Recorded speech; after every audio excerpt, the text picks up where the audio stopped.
Welcome, VONA.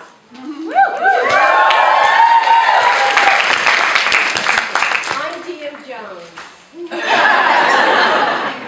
Our executive director, Diem Jones, couldn't be here tonight, but if he were, he would be trying to raise the roof and making some kind of jokes and doing the thing that he does. But I'm just going to welcome you on behalf of VONA Voices, the board of directors, the staff, the volunteers, the faculty, and the VONA Voices community. How many writers are here? Woo!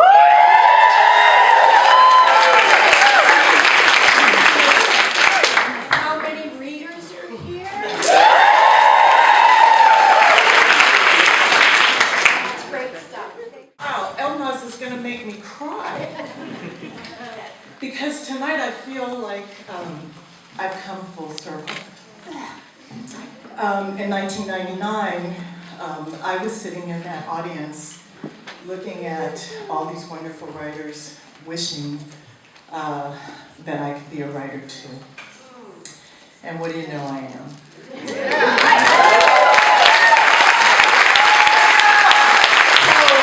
I kind of feel like a schoolgirl that the cute guy just asked to the prom, you know, because everybody, they've asked me to be here. I got this email from Elmas and Diem. This is my Diem impression. Asking me to do this. I'm like, oh, hello, wouldn't I be a fool to say no? And then he sends back, wow, thank you for responding so quickly. I'm like, wow, so it's really a great honor. So I just feel like this is the prom and I want to giggle and I want to dance, but most of all, I want to touch the hand, the arm, the pen, the paper, the laptop of all this right down here, these 10 fabulous writers who all week long have given of their time and infused you and me with their spirit. You've worked hard this week, and they've worked hard this week. They've worked hard, that's right, they have. They've worked hard to turn you into writers, not for the fame that some may long for, but to arm you with words and crafts that will make your writing wonderful and take you to the places that you've always dreamed of. Yeah. All right, you ready for it? So, 2 things that you're going to have to remember tonight. One is the SOS, so Elmas said it, I said it. It's Seed Our Success. We want to continue. I want to take Diem's place 10 years from now, when he can't walk because of his knee. So we want to be here, right? We want to be here. And the second thing is that Luann Strauss and her Laurel bookstores have personally been very supportive of me. And so you can support her and all of these writers by taking some of their books home. Oh, and paying for them too. So whether I'm writing or reading, I'm always inspired, hello, by first sentences. And so because this is my first VONA MC gig, I thought I'd do something just a little bit different. So I'm going to read from the first line of each of the faculty members' work. Now, I didn't want to step on any toes, so I tried to read from something that you wrote a long time ago, like 2011. But if you have to hear it twice, so what? So are you ready to hear these wonderful authors read?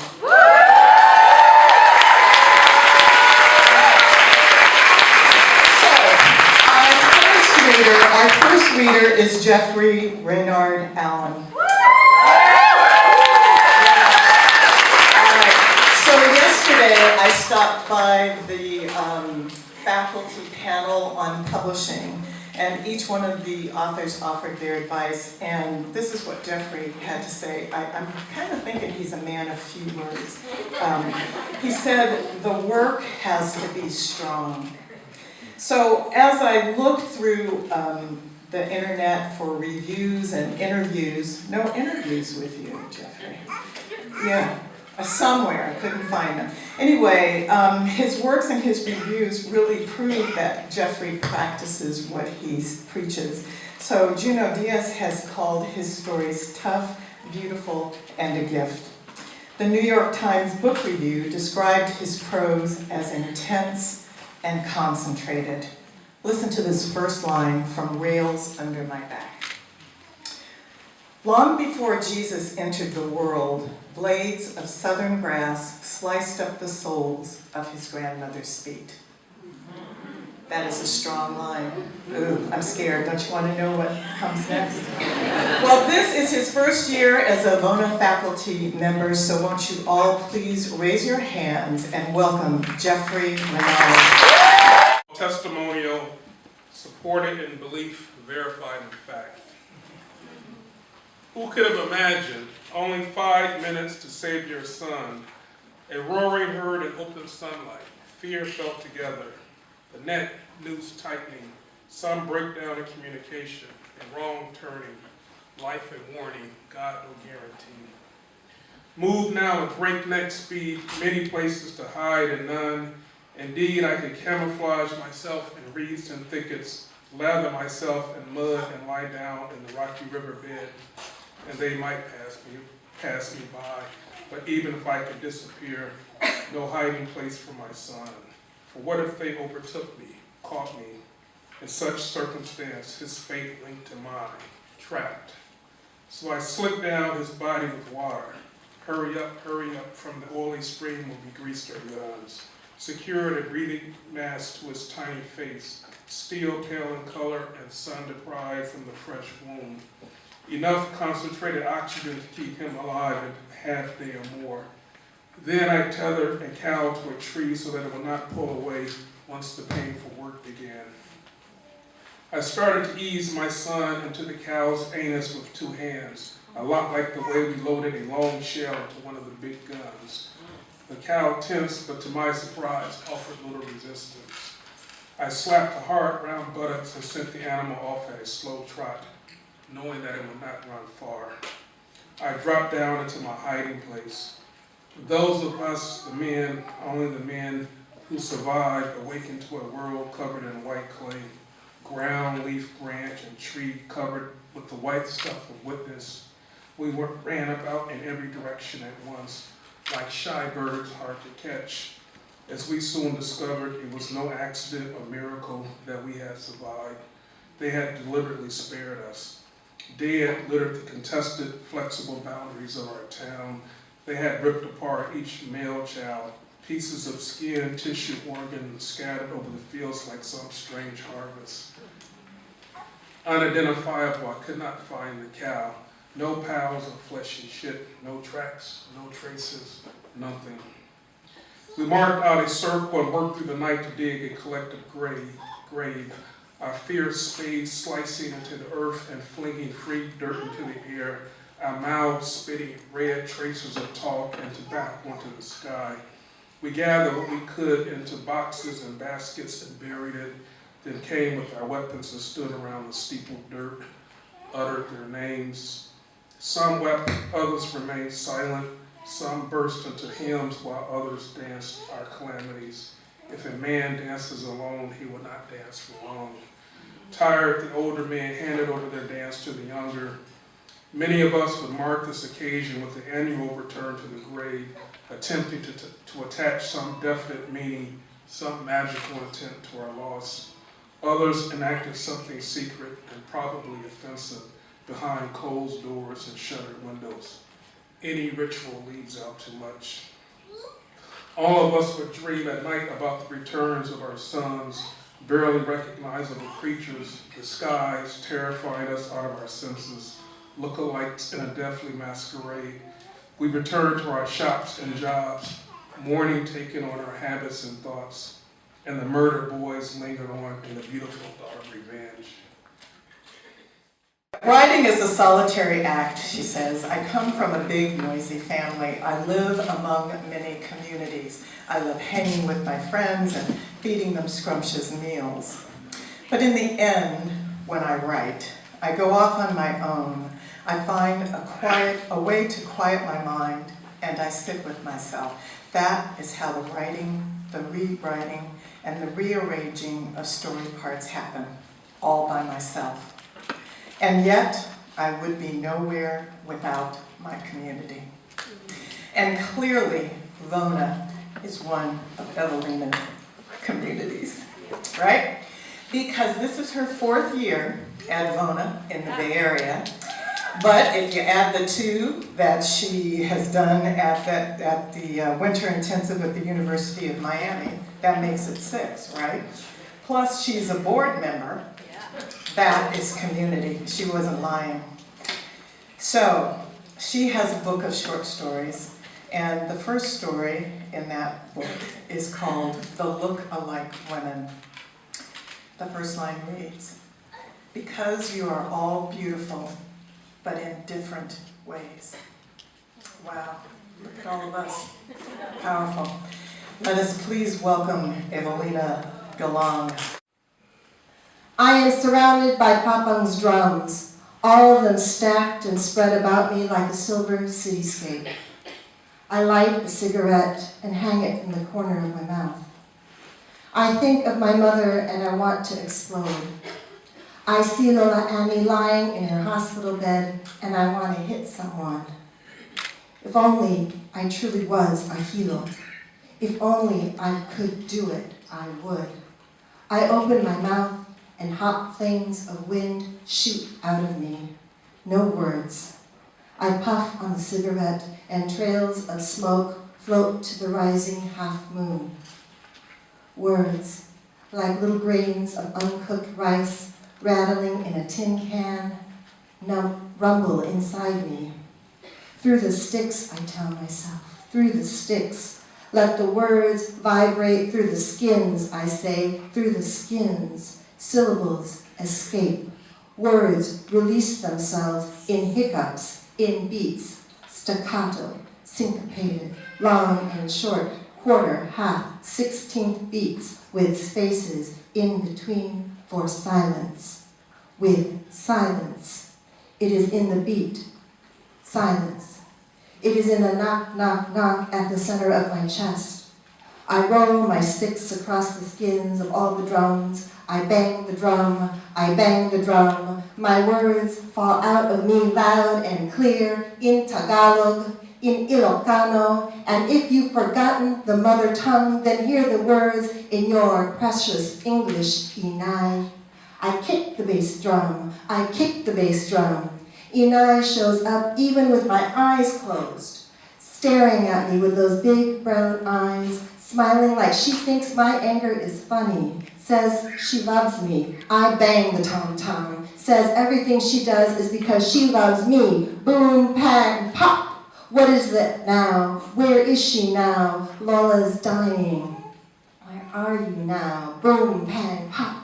Ano ba yan, anyhow? I kick the bass drum and it booms louder than my heart. I pound on one drum with 2 sticks, bang, bang, bang. I pound with 2 sticks on 2 drums. I kick the bass drum, I kick the bass drum. Now my eyes pop, my ears, tears fall. I kick the bass drum, bam, bam, bam. Maki baka, I hit the drums. Maki baka, I clash the cymbals. Wag matakot, wag matakot. For a second, I let the light in the sky in. I open my eyes, but only for a flash. And I see my mother standing right in front of me, weeping, watching, reaching out her hands to me. And I hold the sticks like she's the biggest drum of all, like rolling sticks on her skin would somehow make her understand. But then I remember who I am. And I smash the cymbal instead. I pound the tom-tom. I kick the bass drum. I kick the bass drum. I said, Ruth VONA. She speaks with a velvety voice that just knocks you off your feet. So, yeah, see, we got a little bit of this over there. Wikipedia says that her content focuses, I use all these esoteric resources. Maybe she wrote this because you can write your own stuff in Wikipedia, can't you? But her content focuses on spirituality, love, challenge, and grace, and I'm sure that those of you who've been in her class this week see that not only in the way she presents herself and her work, but what she tries to get you to bring out of your own. Yeah! She was interviewed in the Writer's Chronicle in November of last year, and this is what she said. Some people dance, Some people manage numbers. Some people are beautiful visual artists. I write. When somebody comes to me and explains how they were moved by the arrangement of my words to me, that's the highest offering I can give. Isn't that fabulous? So there is a poem that Ruth wrote. It's kind of hard to just get one line of a poem. But there's a poem that I love. I think it's in the Young Magicians, the one about writers if you can't find the pen or the right paper or all that kind of stuff. But because I was so busy looking for all that stuff, I couldn't find it. So instead, I took a short poem from her newest offering that I hope she's not getting ready to read, called Poetry Should Ride the Bus. Poetry should hopscotch in a polka dot dress, wheel cartwheels and hold your hand when you walk past the yellow crack house. Nice. This is Ruth's 7th year being a faculty member.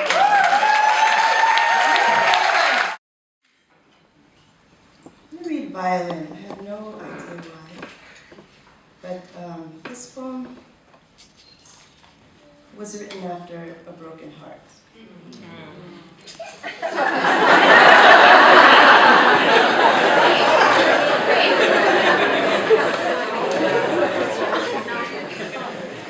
And please forgive me, I forgot my glasses.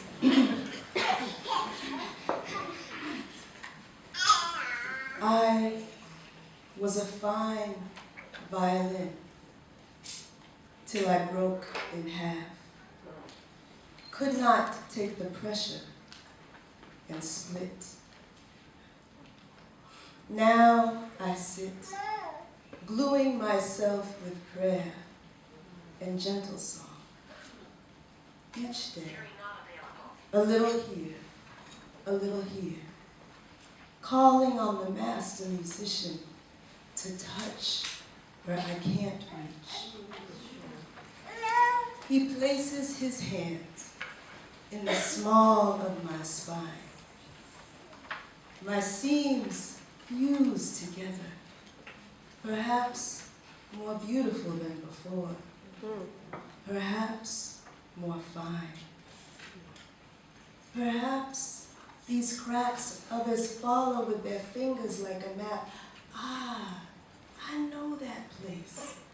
See how she came together here and here. I was complete once, now completing, gluing myself with prayer and gentle song, and in my ears, the music of the master. Elma's Abinator was interviewed by the San Francisco Bay Guardian. And Elma stresses that faith and action are crucial to everything she does. Why are you laughing? Oh, that faith! Faith, for those of you that don't see her, she's like, I am. So Elma says that you have to believe that if you say something, someone's going to listen. And faith, as in faith, hope, and charity, is the only thing that's going to keep you going. Then you have to do your work. Here is the first line from her memoir, Children of the Rougemont. My father laid his jacket on the fence and rolled up his sleeves. Sort of tells you that something is coming, but we don't know what. So you kind of get what's happening with these. It's like you guys that are first-timers here. It's that anticipation, that excitement. You want to come back next year. That's the same thing. That's the same thing that happens in a good first morning.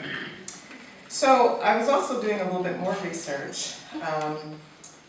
And there's a blog called Red Room, and Elma's is blogging there all the time. And in her last one, she blogged about grading her students, not you guys, because you don't get a grade, but her students, I assume, at Mills.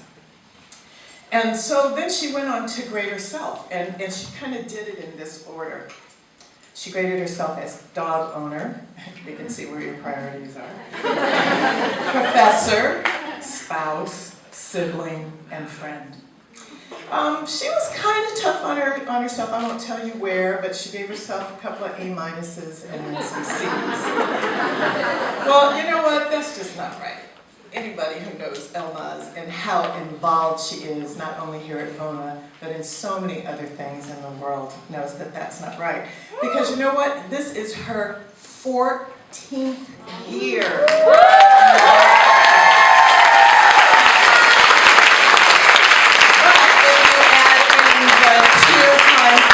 At the winter session, that makes 16 VONAs that she's been involved with. But wait.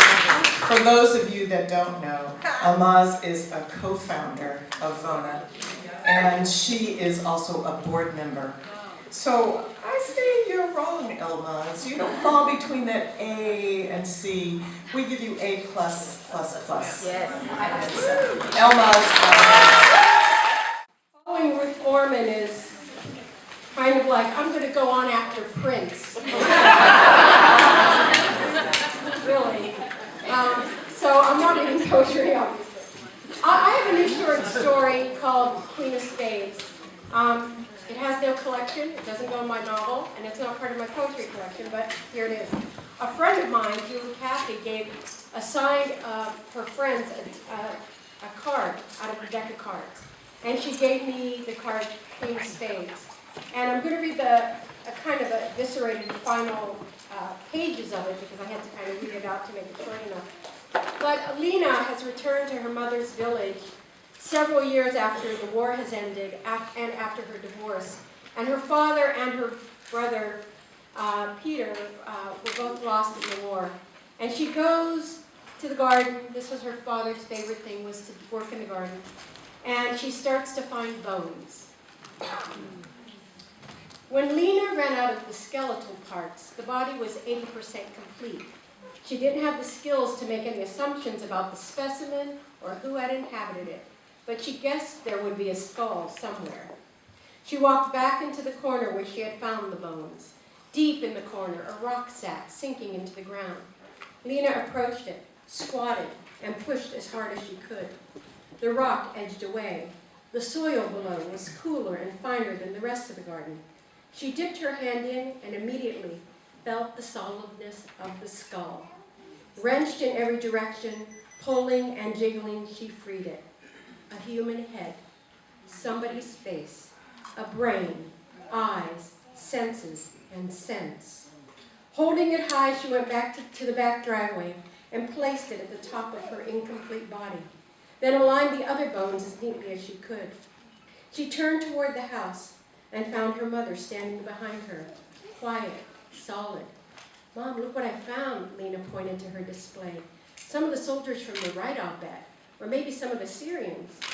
"No, Lena." Her mother's voice was low and frightened, her body stiff. "What's wrong? What?" She grabbed her mother's arm. "It was his fault, Lena. I was so angry." Her mother held Lena's hand as her daughter stooped in front of her, trying to see her lowered face. "I was so angry. Mom, slow down, tell me." Her mother cried without breathing, a suffocating, hopeless cry. Lena stroked her arm. "I didn't want Peter to go, but your dad, he kept humiliating him, making him feel bad, until one day they met with General Salim, and there he was, a soldier. One day," she lifted a finger, "one day, a soldier, and then he was dead." Lena held her lips together tightly. "I'm telling you, I was angry. Your father came into the house, he sat with me, he told me Peter was dead. Just like that. Nothing. Your baby, your littlest child is dead. He wasn't a good soldier. He blamed my poor boy. He left me to my crying and went out to work on that damn garden. I watched him from up here, walk around poking the ground. He was crying too, but I didn't care. My heart was on fire. My head was pounding. I walked down the stairs and I went to him. The spade was lying on the ground at my feet. I picked it up and held it with both hands. Your father turned and came toward me. I didn't, Lena. I hit him. I hit him as hard as I could, and he fell backwards, and his face was smashed." Lena shook her head, too confused to get the whole picture. "How did you get him into the garden?" "The war, confused things. We were told to leave the next day, so we buried him and covered his body in rocks. She stopped and shivered. Lena didn't know what to make of it. She hugged her mom and hated something just then. Something like memory, something like love. It was confusing. Her mother turned to Lena. No one knows. No one knows. What should I do? Lena patted her mother's hair, smoothed her shoulders. Nothing has happened. I will take care of them. The next morning, the car would come in 2 hours. Lena opened her already packed suitcase and then pulled a box out from under the bed. She had collected the bones before the party and hidden them. Lena lifted the bones from the box, one by one, and wrapped them in a piece of her clothing. She knew how to be careful with them, having watched Andrew and his students prepare artifacts for transport. The little bones were zipped in the baggies, the skull wrapped in her running jacket. She laid a quilt over top everything and pushed it down to secure the padding. The suitcase looked normal. Clothes, toiletries, her father tucked neatly in between. When the driver came, Lena rolled the suitcase toward him. Her mother watched it disappear through the door. She closed it quietly, not saying goodbye to her daughter, not saying goodbye to anyone. I first met Faith at LA at ZZ Packer's house, tossing games. And it was because we were celebrating her memoir. And I didn't know who Faith was or what she looked like, so I kept looking for this woman that was a Buddhist nun, sort of dressed in the attire of it. But no, that's not who she was. From her memoir, Meeting Faith,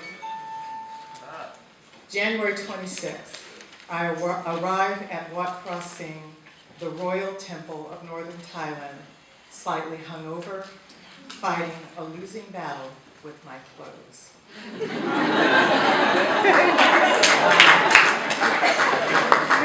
What do you think's going to happen? Do you know Faith? Yes, okay. In Switchback Staffer, I think that's the name of the magazine. Anyway, this is something that Faith talks about memoir. And so those of you that are in her class may have heard some of this, but for what seems to be the majority of people here who have not, here you go. She says that memoir is seen as the ultimate in selfishness sometimes. And people of color or first-generation college immigrants have been told that writing or talking about yourself is selfish. But I sincerely believe that writing a memoir is actually one of the most political things you can do. If you put a memoir out there that goes against the master narrative, that in itself is a political action. A personal memoir is actually a public event, a very politically forthright thing to do. Pretty powerful, huh? So this is Faith's 4th year as a VONA faculty member. Now, Jeffrey, I don't want you to get intimidated by all these numbers, but we're certainly hoping that in a couple of years that we can come back and add all that time to your stay here as well. Okay, so it's her 4th year as a faculty member. Please welcome Faith Ariel. I've been crying all week. Killing me. And I was planning to hide behind there, but now we've got story hour going on here.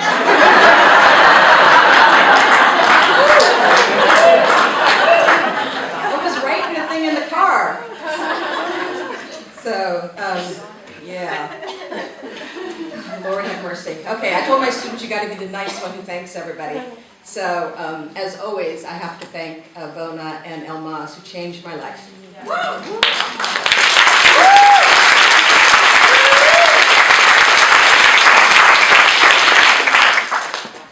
And I also have to thank, I'm also kind of having a love affair on the side with Berkeley's Summer Creative Writing Project. So,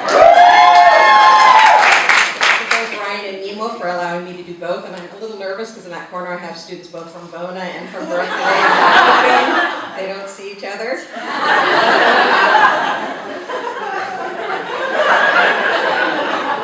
And my new husband is somewhere in here too, so it's all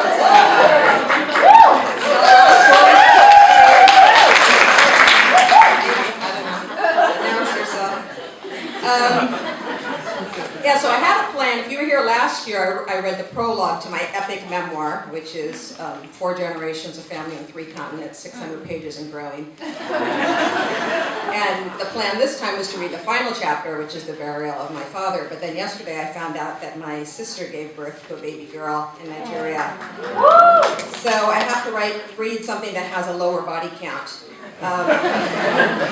So I decided to read about the second time she and I met.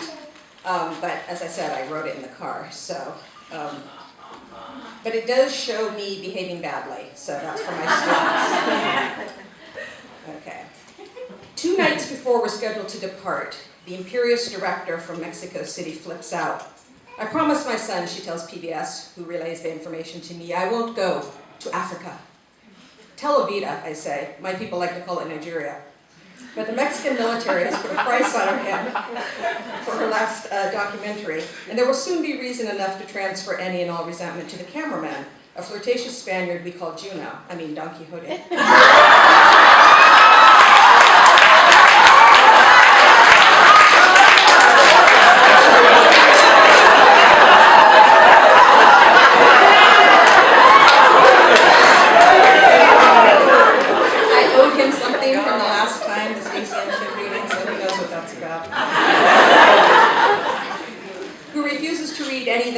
Materials PBS asked me to prepare.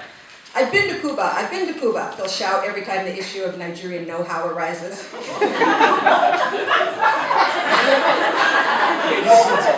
And let's be honest, every time I go to Nigeria, the country catches fire. Last year, Nigeria made history when Miss Nigeria became the first black African woman to be crowned Miss World, and in her acceptance speech made the radical declaration that black is beautiful.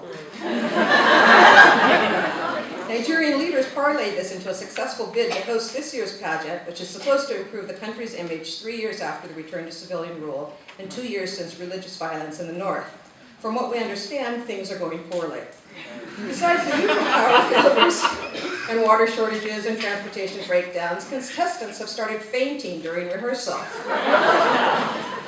In a few days, objections to hosting Miss World will escalate into riots and necklacing as Muslims and Christians take turns placing burning tires around their victims' necks.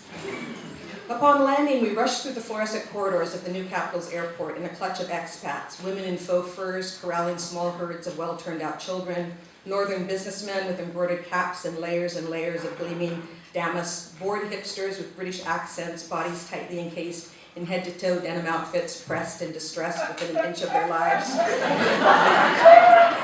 Everyone working their cell phones as if Nigeria has not one sunny minute to spare. Of course, the BBC's fixer doesn't meet us in customs as promised, and our cell phones don't work. Together, Don Quixote and I stand guard as best we can over our 14 equipment bags and watch passenger after passenger negotiate his way past the phalanx of uniformed soldiers and out into the chaos beyond. Though the country is supposedly now returned to civilian rule, the wall of military green looks ominously familiar. Feel free to bust out Havana style, I'm tempted to tell Don Quixote. That is, if I weren't feeling so cowed myself. The flight to the interior accumulates 2 more crew members. First is the sound man, a young Kenyan in heavy Timberlands and a Nike cap, who will attempt to romance first me and then my younger sister. His fatal mistake being, in my case, the decision to romance us both within hours on the same day. And in her case, an apparent disregard for deodorant. Adana will wrinkle her nose in our 3rd floor hotel room and declare, I think I can smell Moses downstairs in the lobby. Second is the BBC fixer, an impeccably dressed Nigerian from a minor, and therefore an Igbo land useless tribe, with a resplendent array of clothes all crammed into a tiny rollaway. His contribution to the production, other than managing more gratuitous costume changes than a Bollywood musical,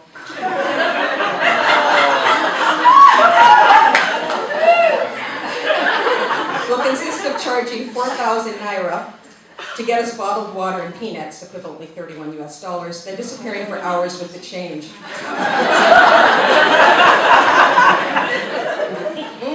My sister is fond of saying, it has to be more of those 4,000 buck peanuts.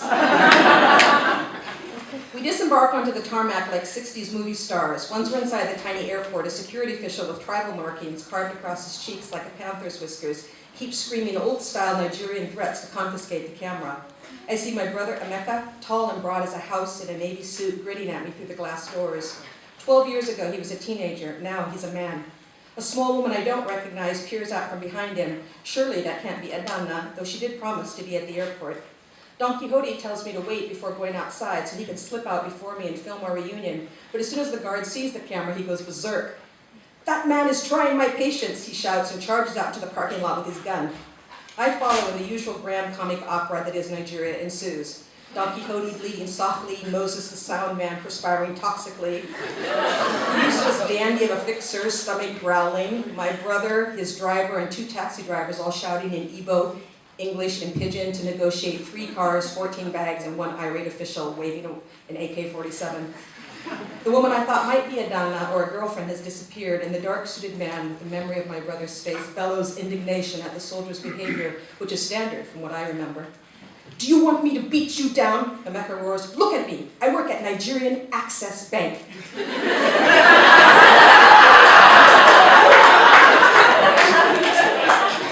Do you think I have time for this nonsense?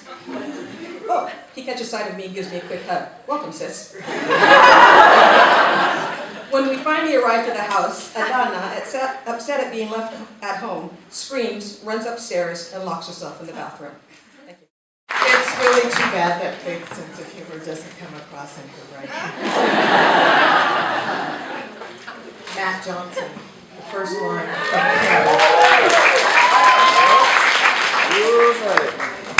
Always thought if I didn't get tenure, I would shoot myself or strap a bomb to my chest and walk into the faculty cafeteria. But when it happened, I just got bourbon drunk and cried a lot and rolled into a ball. What kind of guy is that? In Tinge magazine, Matt said, and this kind of goes along, I think, with something he said yesterday at the faculty panel discussion too, is that you got to change stuff up. So I'm paying attention to this. But anyway, he says, "I don't want to be seen as the type of writer who gets stuck writing the same thing to death. I want to keep changing my vision so I'm not always putting out the same kind of novel. Now, will that alienate some of my readers? Maybe. But it's more important to me to grow as an artist than to just constantly give people what they want." His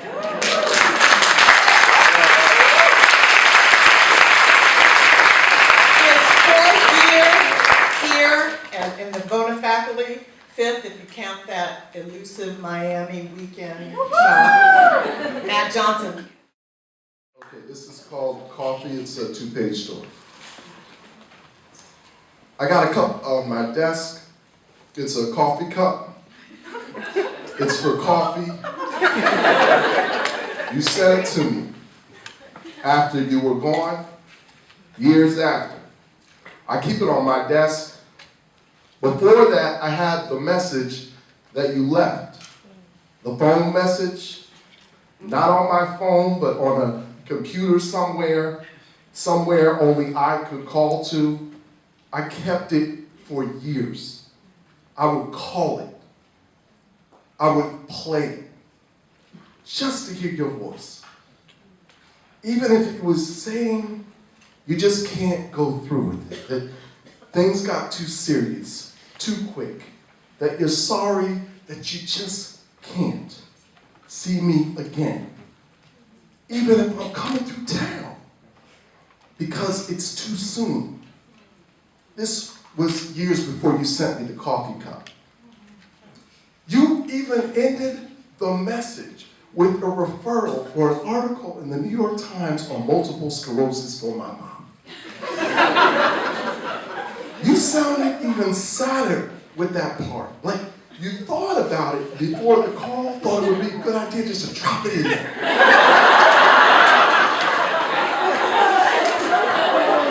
To show that you had heart as you crushed me. It was a bad idea. You knew it as you said it. I never looked the article up. MS is incurable. What is the point of it all? I didn't hear from you again until good news happened. To me, you called to say congratulations. You called to say, I know you, so I can claim something. And I was so polite.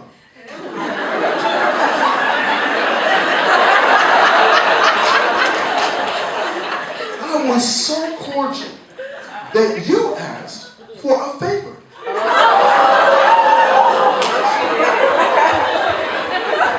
So I did you the favor. I wanted to say no, but then you would know that I still listen to the call. I still live in the call. That I'm still waiting for you to stop talking so I can hear the words of my own response, so I can know the words of my own response. So I did you the favor. And everything worked out grand for you. And then just when I could stop thinking about it, a package came. And it was a cup.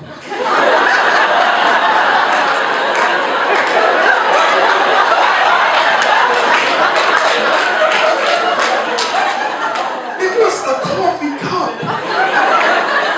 It is a really nice cup. It reminds me of Greek diners, the one in Greenpoint, below the apartment we never moved into.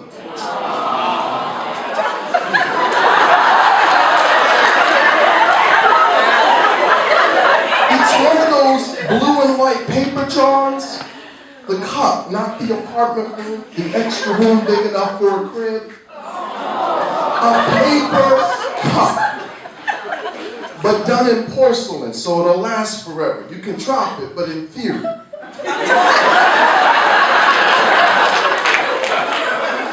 The one time I almost dropped it was right there with the packaging still in my hand.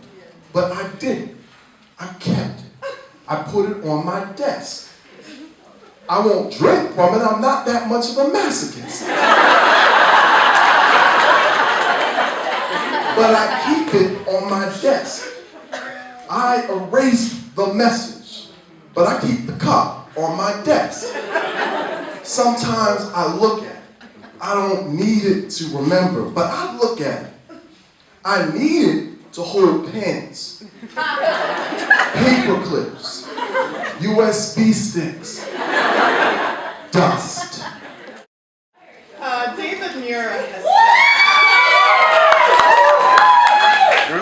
Mura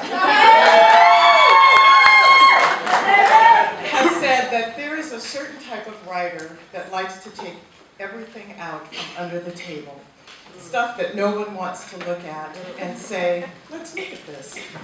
And for better or worse, that happens to be what fascinates me. First line from Turning Japanese, Memoirs of a Sansei. For more than a week after I came back from Japan, I would find myself collapsing several times a day. 11 years in VONA. A family friend got out of the internment camps. He was given a psychological test for a job. This is the poem. It's about 1945. Internment camp psychology. Just after his release, Mas took a psychological test. 3 questions he never forgot. Do you think people are out to get you?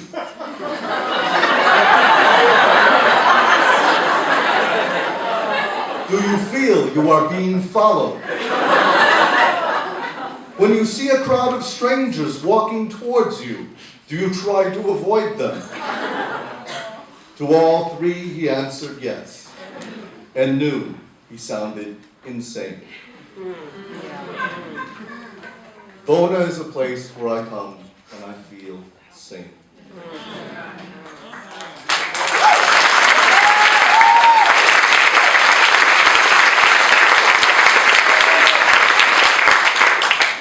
My friend Patricia Smith and I were at Stone Coast MFA, and we had a bet about a song, whether it was one, and Patricia thought it was the Dave Clark 5. And I knew it was not the Dave Clark 5. So I won the bet, and the person who lost had to write a poem for the other person. So Patricia wrote this poem called Let the Church Say Amen, which is about a black girl in a church.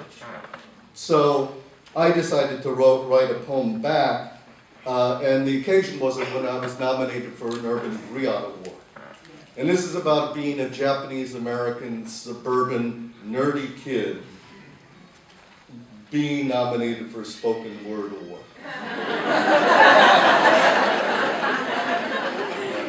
Two historical facts. One is, did you ever see the movie about Malcolm X? Yeah. All right?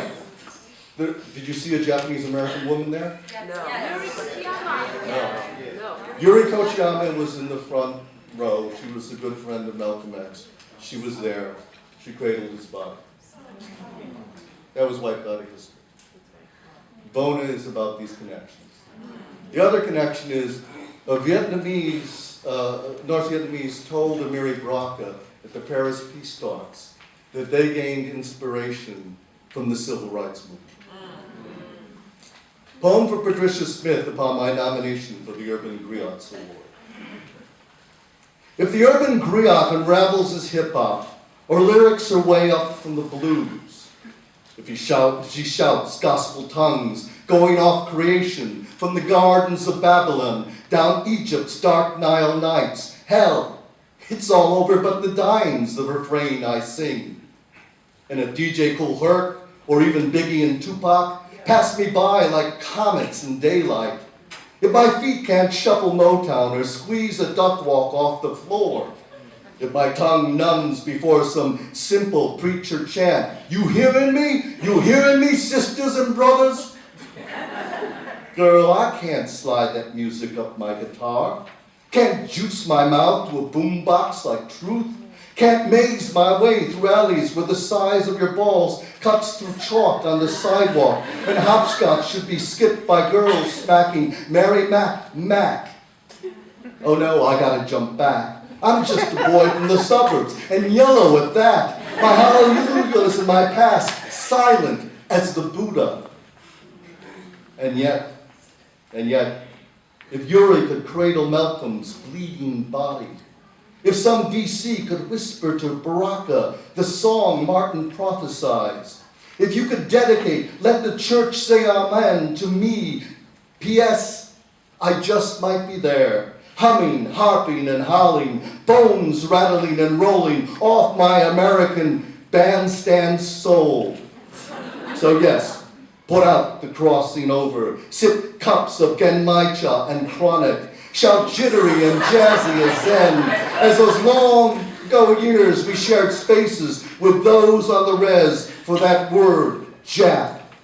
Give it up, give it up. This is a song of the urban griot.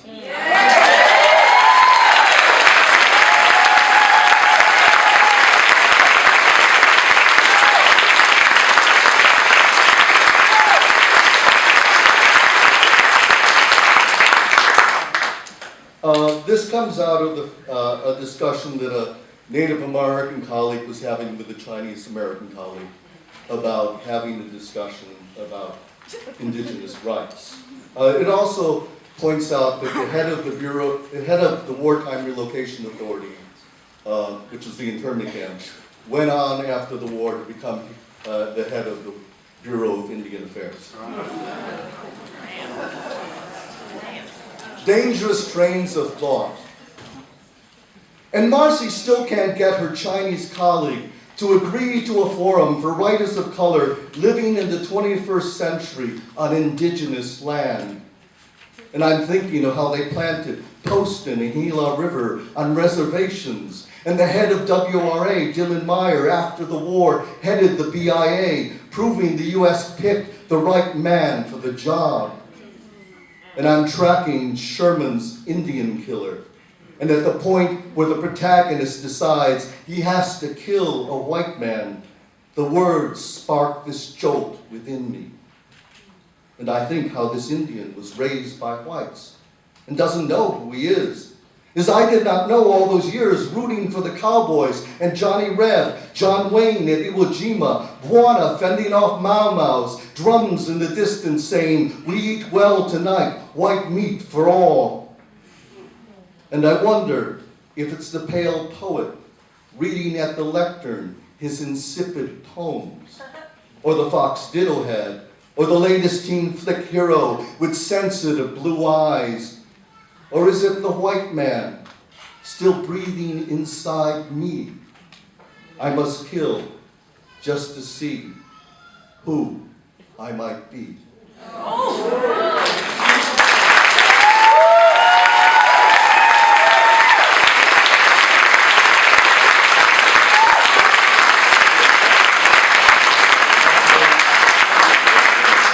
Sam, are you here? Okay. I'm going to embarrass my daughter because I rarely get a chance to embarrass her. So when my wife was pregnant with my daughter, I made a tape recording of my voice and put headphones on her belly so that she would also know my voice. So this is about the joy I felt listening to my wife's belly and hearing Sam.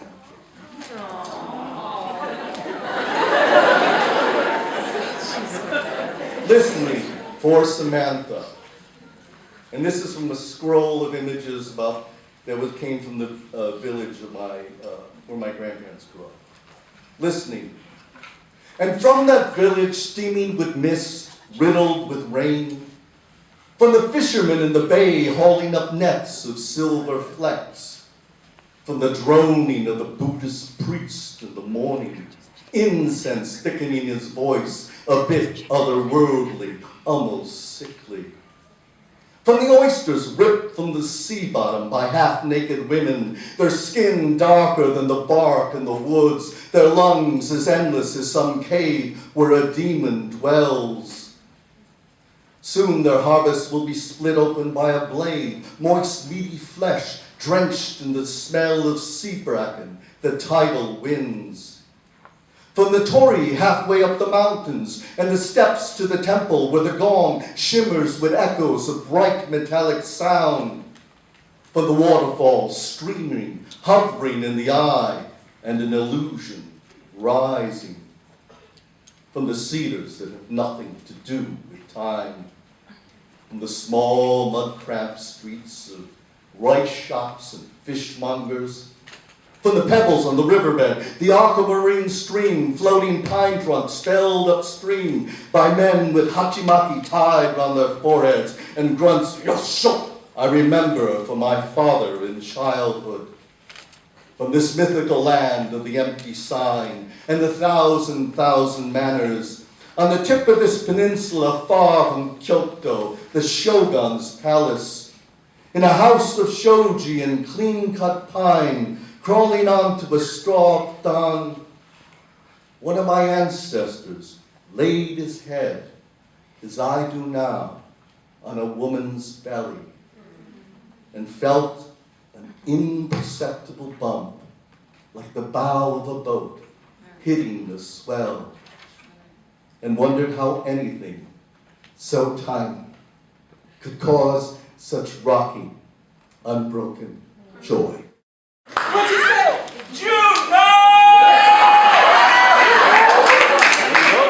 From the brief, wondrous life of Oscar Wilde. I can't do it like Juno would do. Our hero was not one of those Dominican cats everybody's always going on about. He wasn't no home run hitter or fly bachatero, not a playboy with a million hops on his jock. There you go. So if you've read anything or any interviews that Juno has, there's lots of them running around the internet from the New York Times and all these other newspapers of repute. Is that what it's called? Look at the thesaurus and the dictionary. But he mentions quite a bit that he's a slow writer. And in one article, he says, "It just seems to take me a long time sitting with my characters before I can write a single word, good or bad, about them. I seem to have to make my characters family before I can access their hearts in any way that matters. And as any elder can tell you, you can make a friend in a minute, but family requires a different order of commitment. It seems you got to put your whole life into it for it to really work. And that seems to be the scale I operate on as an artist. And all I can say is, God help us if he wrote fast." In his 12th year as a VONA faculty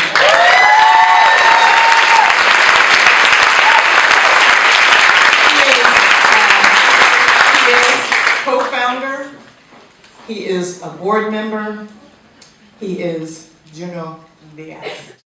All right, so I blew half my time. Cool. Very fucking cool. I only read like 3 things, so if y'all heard me read before, fucking get on Twitter.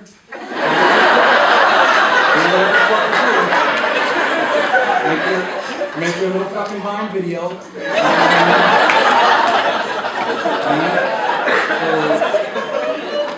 And I guess I have to ask 2 things very quickly. First, anybody from Jersey? Jersey? And finally, my other beloved phone home. Anybody here from the Dominican Republic? Yeah. How about our immigrants?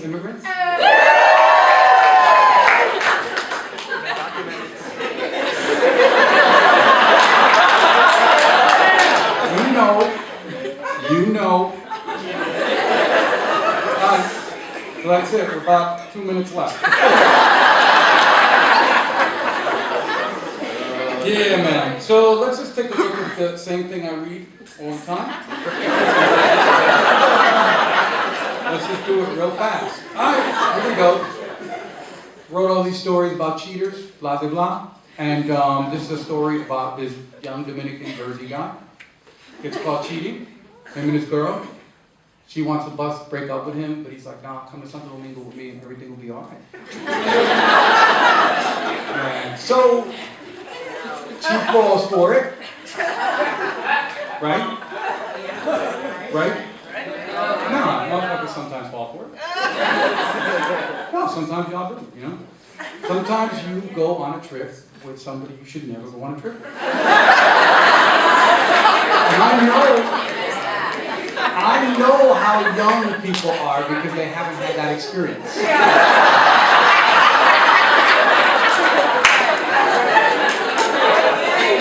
For real. The rest of us, we know we're of a certain age because you've done it. You're like, "Oh, I fucking hate you. Let's go abroad." Here we go. So anyway, they go to Santo Domingo together and she like hates him. So we'll read 2 small sections out of here, all right? So here's a section. Here we go. Let me confess. I love Santo Domingo. I love coming home to the guys in blazers trying to push little cups of Brugal into my hand. I love the plane landing, everybody clapping when the wheels kiss the runway. I love the fact that I'm the only nigga on board without a Cuban link or a flapjack of makeup on my face. I love the redhead woman on her way to see the daughter that she hasn't seen in years. The gifts she holds in her lap like the bones of a saint. Mi hija has tetas now, the woman with the last time I saw her, she could not even speak. Imagínate. I love the bags my mother packs, shit for relatives, and something for my girl Magda, a gift. You give this to her, no matter what happens. If this was another kind of story, I would tell you about the sea.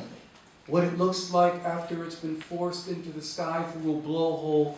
How when I'm driving in from the airport and see it like this, like shredded silver, I know I'm back for real. and I would tell you about how many poor motherfuckers there are. More albinos, more cross-eyed niggers, more tigres than you'll ever see. And I would tell you about the traffic, the entire history of late 20th century automobiles swarming across every flat stretch of ground, a cosmology of battered cars, battered motorcycles, battered trucks, and battered buses. And an equal number of repair shops run by any fool with a wrench. And I would tell you about our shanties and our no running water faucets and the sandboats on our billboards.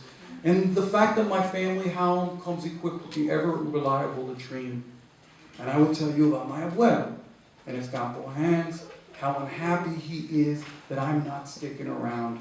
And I would tell you about the street where I was born, Calle 21, how it hasn't decided yet if it wants to be a slum or not, and how it has been in a state of indecision for years. But that would make this another kind of story, and I'm having enough trouble with this one as it is. You will have to take my word for it. Santo Domingo is Santo Domingo. Let's pretend we all know what goes on there.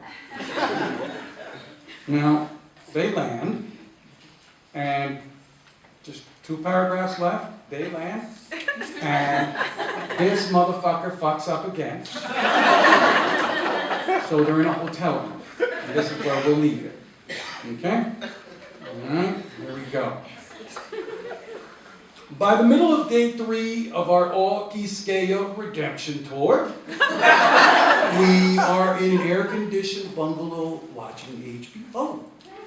Exactly where I want to be when I'm in Santo Domingo, in a fucking resort.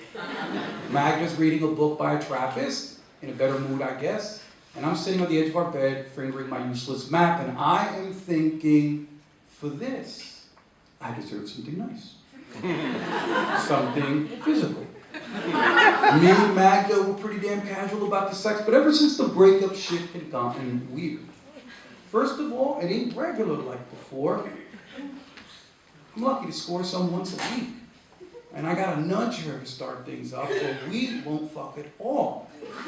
And she plays like she doesn't want it, and sometimes she doesn't, and then I gotta cool it.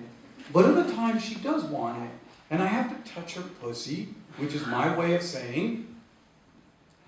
initiating things, of saying, so how about we kick it, mommy? And she'll turn her head, which is her way of saying, I am too proud to acquiesce openly to your animal desires. But if you continue to put your finger in me, I will not stop you. Today we started no problem, but then halfway through Magda said, wait, we shouldn't. And I wanted to know why. She closed her eyes like she was embarrassed at herself. Forget about it, she said, moving her hips under me. Just forget about it. Jimmy Santiago Locke.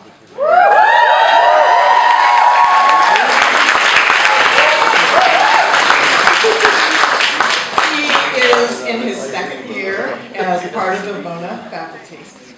From the short story, The Swing Test That Made Us Men, the first sentence. It was a test, all right, and it cut the boys from the men. Poetry magazine says that Bach's work is concerned with social justice and revolves around the marginalized and disenfranchised, treating themes of addiction, community, and the American Southwest buyers. That's interesting.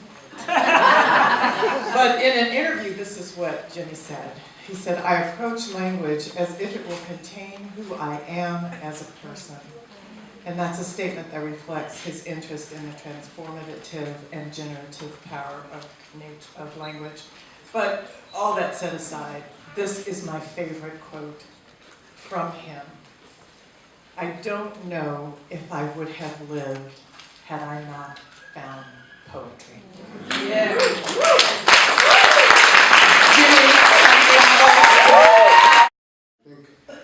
Where I come from in New Mexico, work is community. Not if you're, you know, a good writer or a bad writer, if you have money or don't have money. It's how much you work that defines your community. So I have friends that go up with me in the mountains. Well, they go up in the mountains and they cut trees so they can build homes, and I have to go with them. And I have to cut, and I have to put the writing aside. And I have to go up there and I have to cut.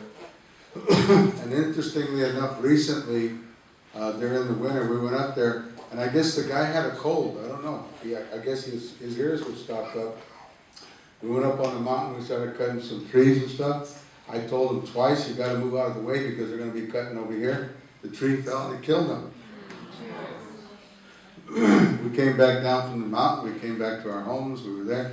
His wife came to my house and she brought me a box and she said, I thought you would like to have these. And when I opened the box up that evening on my desk, they were all of the man's gloves that had been worn for the last 10 or 15 years. And every single glove was worn through. They had the little black burn marks where fingers keep grabbing stuff to work. Pipes and horses and cows and branding irons and hunting out. They go out hunting bear, they go out hunting elk, they go out, you know. And I was looking at all these gloves and I emptied all of the stuff out of my desk and I put them in this drawer so I could look at those gloves. They were the gloves of a man, they were the best testimony to his life. That he had worked an honest work during his life. And it was very, very cool because when I looked up and I saw David Buddha's books and I saw Jeff's and I saw Juno Diaz's books, I was looking at gloves. Old worn out gloves with all the pages thumbed where I had gone through them. And I realized that all those books of the people that I really do love and really respect, and I don't cut the cheese both ways. I cut the son of a bitch down the middle and I'll tell you where I'm gonna cut it. Right?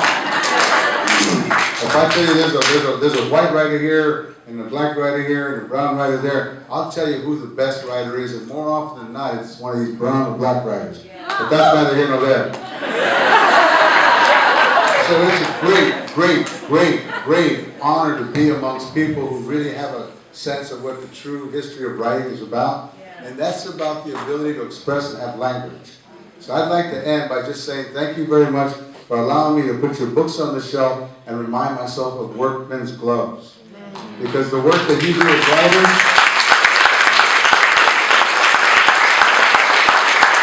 there ain't no difference between the work that they do as writers and poets and Jose up on the mountain with those worn out gloves, and his wife brought me the box later. I look at the gloves with the holes in them and the rags and the blood and stuff. I look at the books and I look at the holes in the blood that the writers put into making those books happen. Thank you very much.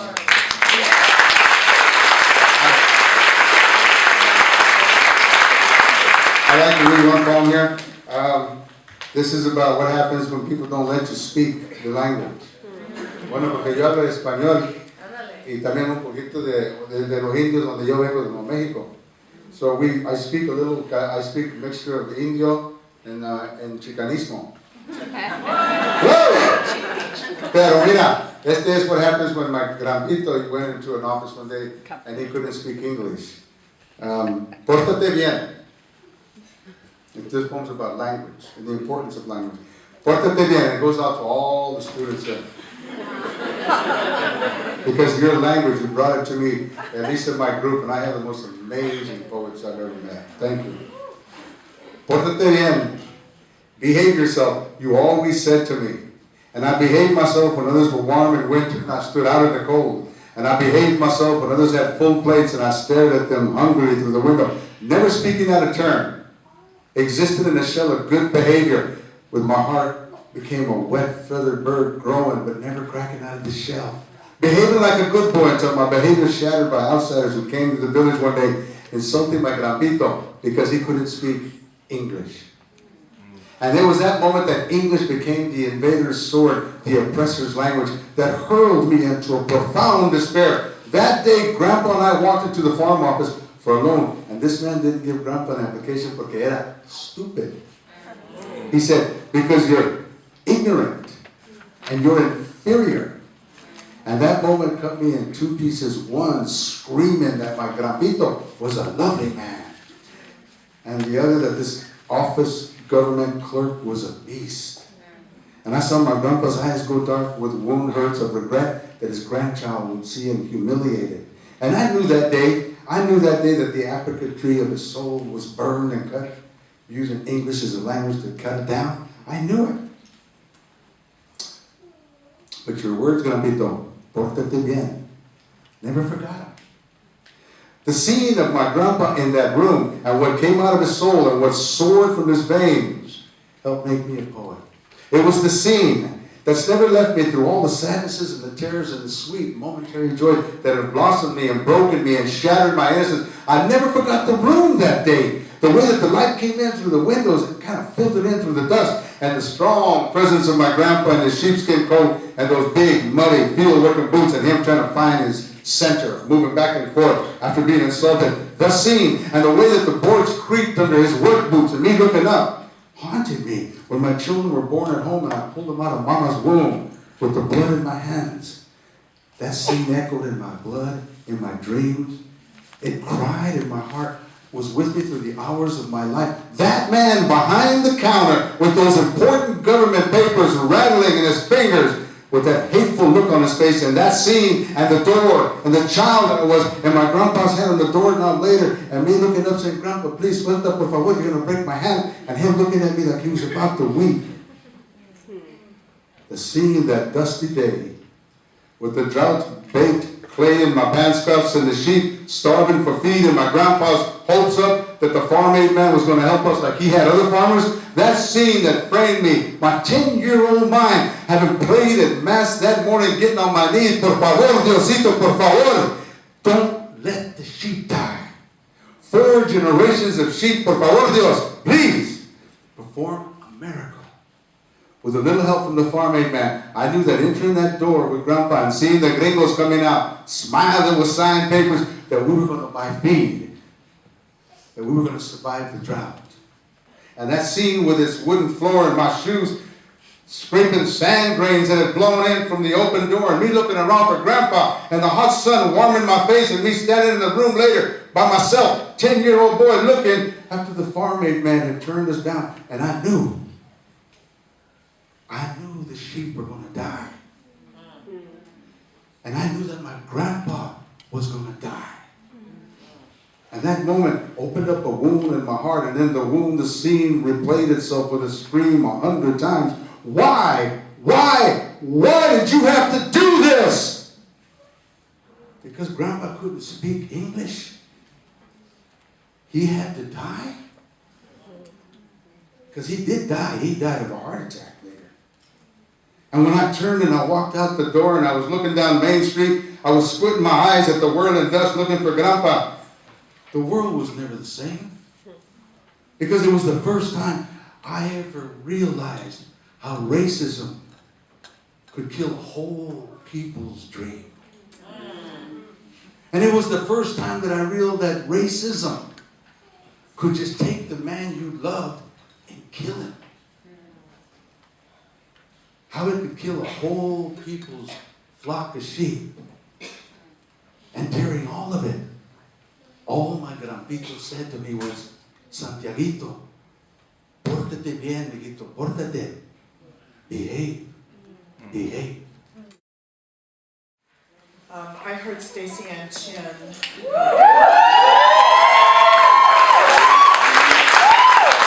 Very sweet about maybe a year and a half ago, 2 years ago. This is her second time as being part of the VONA faculty. The first line from her memoir, The Other Side of Paradise. The front of the car was not designed for having sex. And that's just the prologue. So there are 3 Stacy Ann Chin quotes that I believe tell us who she is, and I bet they apply to everything that she does. From her blog, there is this. Note to my daughter. We have no money, guns, or friends in high places, but we have poetry, and most days, that's enough to keep us breathing. In a Huffington Post article, she says, and this is sort of written about the labor and birth of her child. I have to admit, I love the energy of the dramatic. I adore making art of life, which means I look for symbolism, for meaning with a capital M in everything. Have you figured that out in the week that you've been with her? And again from the blog, but this one I took and put on my computer. Imagination is the bridge between the things we know for sure and the things we need to believe when our worlds become unbearable. Again, the second year as part of the VONA faculty, please welcome Stacey Ann. So this one's for my students I've had all week who are fucking just doing it and like under duress, you know, like I'm not the duress I'm talking about.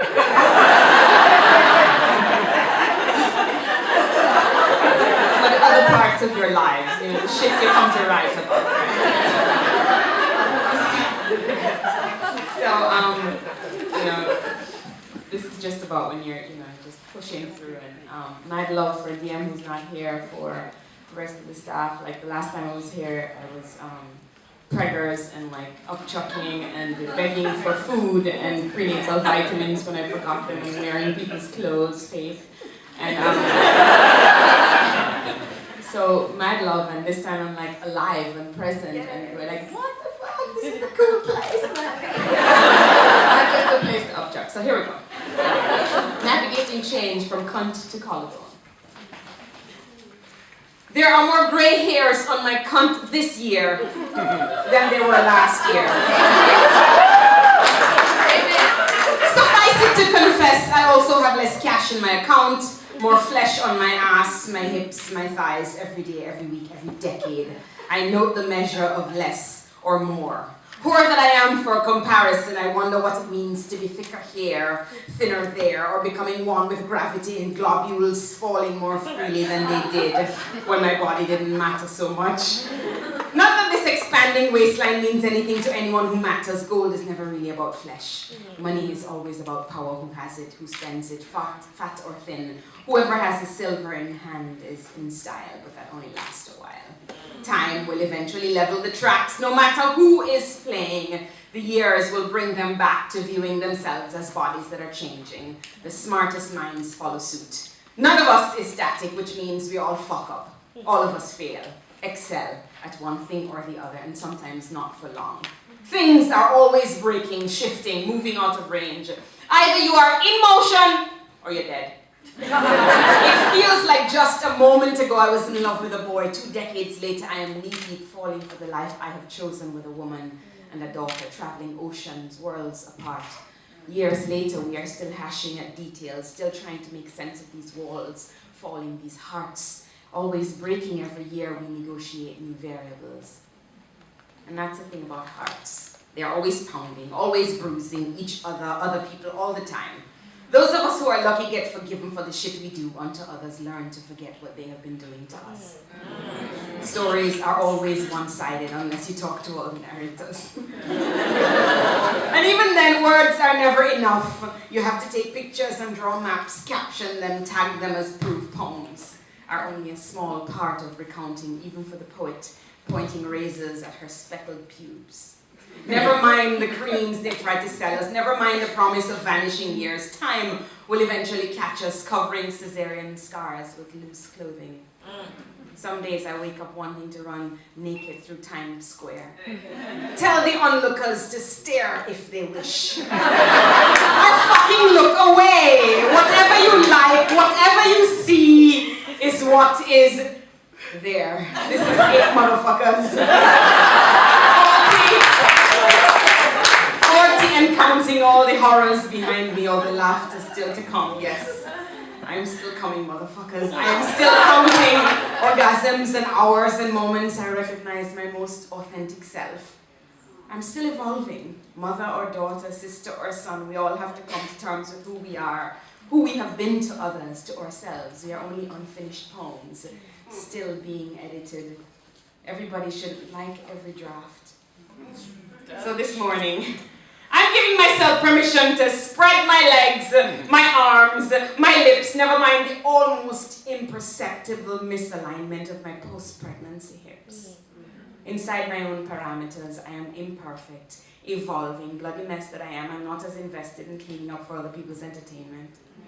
In this moment, I am content to be incongruent, inappropriate, indecent. Let the ageist authorities indict me, charge me with getting older, caring less and less about what they think. Pussies shouldn't just get older. They should get more irreverent, more indomitable, more impenetrable, more immune to the sexist bullshit they bestow on us at birth. Here's to resisting the dominant narrative. Here's to choosing your own path. Here's to being a fucking radical. Here's to rebelling for a fucking cause. Here's to doing it for a fucking lifetime. Here's to doing it till you're fucking dead.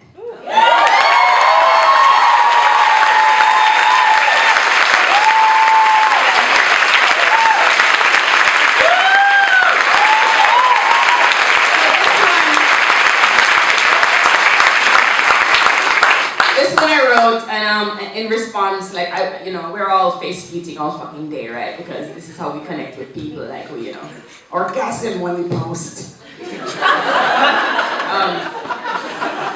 So, there's this guy who tweeted at me, and he tweeted, "You're a dirty carpet-munching cunt that belongs in my kitchen washing my dishes and cock. Write a poem about that." So I took his advice and did.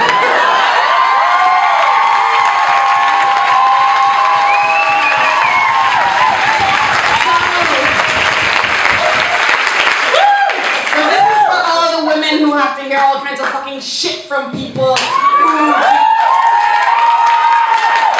And this is for the men who take all kinds of shit for, like, not, drinking beer with such fucking fuckers.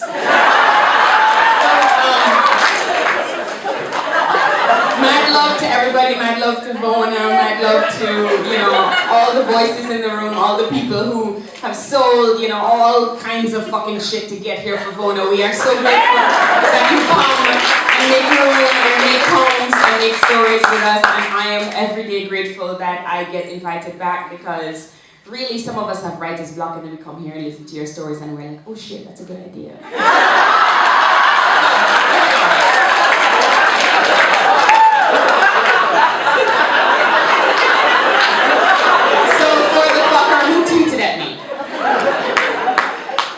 Obviously, you are a rotting dick. An asswipe. An open sore existing amongst the worst tumors that plague humanity. You are an apology someone should have made to women centuries ago.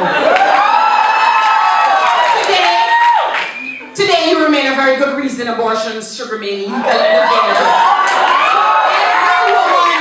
To let me read the fucking poem. Hold on to your JJs, man. Just hold it down. Gotta wait for the climax. Wait, man. People need to go home. Juno don't like long readings. Obviously, you're a rotting dick, an asswipe, an open sore existing amongst the worst tumors that plague humanity. You are an apology someone should have made to women centuries ago.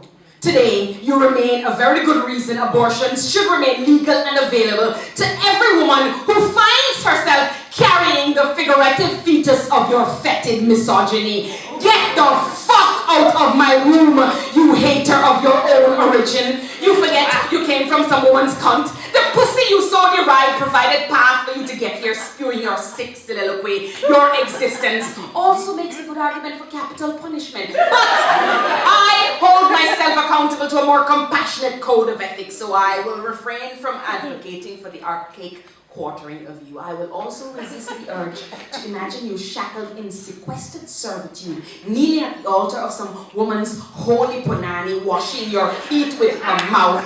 Only I would not not wish her the degradation of your tongue on her flesh, your feet on her floors. You are the one thing I will spend my entire life trying to protect my daughter from. The slime of your ignorance, the sweat of your hate. Coward that you are, hiding behind the intangible shroud of the virtual. Your keystrokes are the only ones with any fucking power. You impotent, unimportant little man. You splatter the male identity with the putridity you exude. Rotting apple, gonorrheal wound refusing to heal. You would have us conclude that most men are like you, but for the stellar examples of them in my life, I would think you the norm. Your actions might inform the love I cradle for these small boys in my circle, earnestly learning how to be better than the monster you choose to be, far and away.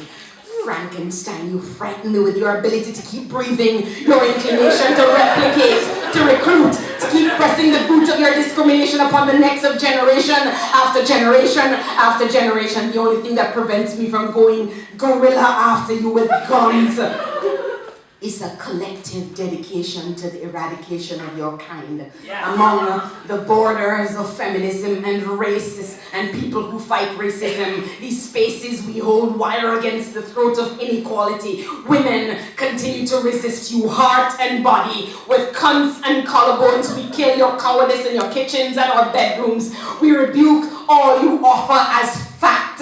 The act of tweeting something does not make it true, you ignorant motherfucker. You are only a narrow opinion constructed poorly. 140 characters, your cavalry is not nearly as committed as mine.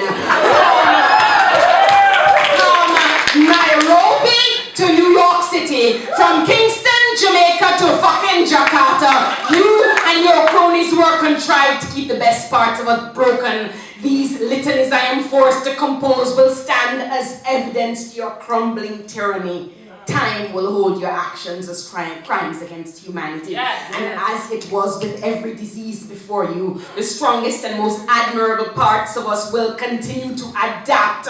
Watch us adapt, you stupid motherfucker. Watch us hatch, give birth to a power reminiscent of Harriet Tubman and Sojourner Truth. Watch us move quiet like Winnie motherfucking Mandela. History has already shown us what doesn't kill us will only make our resistance stronger. Do you hear me, motherfucker? What does not kill us will only make our resistance stronger. Did you like what you heard today? Did you love what you heard tonight?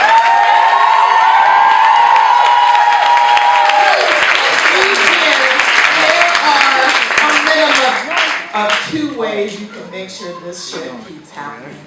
And the first is to go to that table outside that says SOS, Seed Our Success, and do what you can to make it happen. We're trying to raise $10,000, so every little bit counts. Anyone, anywhere can become a sponsor through our website. All that information is out there. You can come to the fundraiser this coming Sunday at, what's that garage? Downtown Body and Fender, which is Uptown Body and Fender, which is the coolest place to hang out on a Sunday afternoon. So we need your help to keep VONA thriving. And the second way that you can make sure this keeps going on is to show your appreciation by buying the books. I love, love, love that image of the gloves on the shelf representing the hard work that each of these writers has done. That is friggin' beautiful. So buy the books, read them, parse through the words and thoughts, toss them around in your mouth, savor them, put them on your shelf, look at them as the gloves, and smile as you pass by them on your shelves. Revisit them like old friends you're excited to see. And when that friend comes over and says, "Oh, let me borrow this book," say, But I can tell you where you can go get it. Thank you so much, Mama.